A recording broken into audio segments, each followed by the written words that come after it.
Hello guys, welcome back to my channel. तो आज के इस वीडियो में हम लोग LNMU MA English semester first का पेपर 4 का क्वेश्चन पेपर का रिव्यू करने वाले हैं, जो 2020 के एग्जाम में पूछा गया है।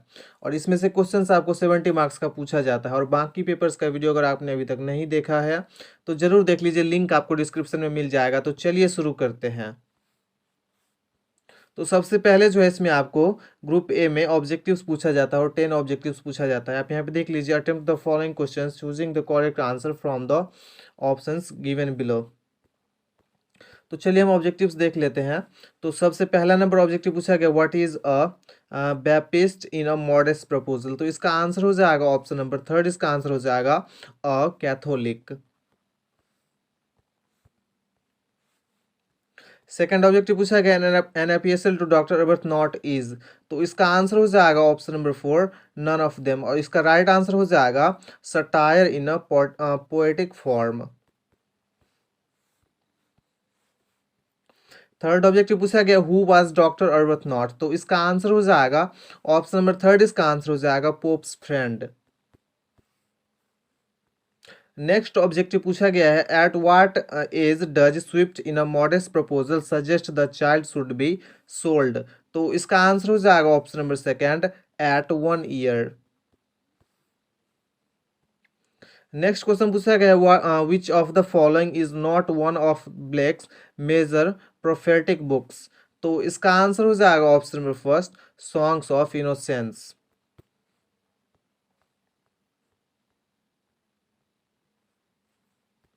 नेक्स्ट ऑब्जेक्टिव पूछा गया है, to which century did William Blake belong. तो इसका आंसर हो जाएगा option number four, 18th century. Next question पूछा गया, tiger in Blake's songs of experience stands for. तो इसका आंसर हो जाएगा option number first, evil. Next question पूछा गया, elegy written in a country churchyard was published in. तो इसका आंसर हो जाएगा option number first, 1751। Next question पूछा गया, Tom Jones serves as the representation of Fielding's philosophy of. तो इसका आंसर हो जाएगा ऑप्शन नंबर सेकेंड, इसका आंसर हो जाएगा वर्च्यू। और लास्ट ऑब्जेक्टिव पूछा गया है, to whom is Tom Jones dedicated. तो इसका आंसर हो जाएगा option number first, George George Lyttelton.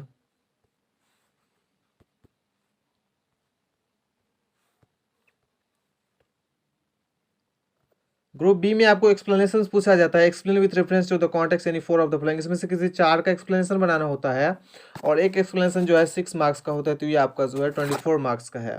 तो चलिए हम देख लेते हैं। तो सबसे पहला नंबर जो एक्सप्लेनेशन है, ये आप देख लीजिए, ये आपको और मॉडेस्ट प्रपोजल में से पूछा गया है, जो जोनाथन स्विफ्ट के द्वारा लिखा गया है। बी में जो एक्सप्लेनेशन है, ये आपको an elegy written in a country churchyard में से पूछा गया है, जो थॉमस ग्रे के द्वारा लिखा गया है।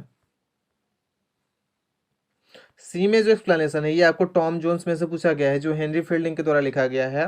नेक्स्ट जो एक्सप्लेनेशन डी में है, ये आपको विलियम ब्लेक का जो पोएम का कलेक्शन है सॉन्ग्स ऑफ इनोसेंस, उसका पोएम में से पूछा गया है, द डिवाइन इमेज, उसमें से पूछा गया है। नेक्स्ट जो आपको ई में एक्सप्लेनेशन है,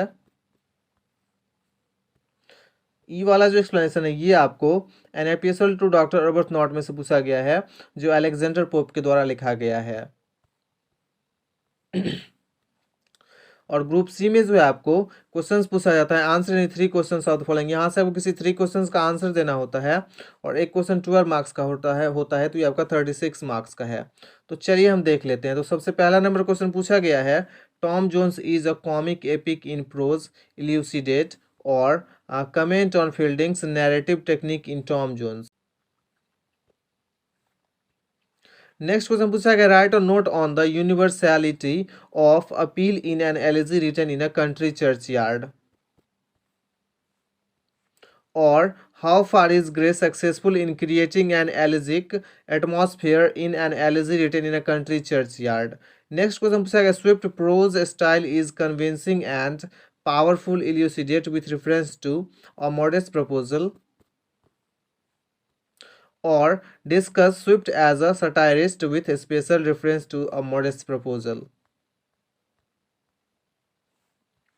नेक्स्ट क्वेश्चन पूछा गया, discuss an epistle to doctor Arbuthnot in the light of the remark to attack vice in the abstract is but fighting in the shadows, or discuss Pope's contribution to Augustan literature. Next question पूछा गया, critically examine either the chimney sweepers और the tiger from the songs of innocence and experience, or write a note on the symbolism in Songs of Innocence and Songs of Experience. I hope you enjoyed the lesson. If you like the video, do subscribe my channel and press the bell icon so that you never miss an update. Thanks for watching.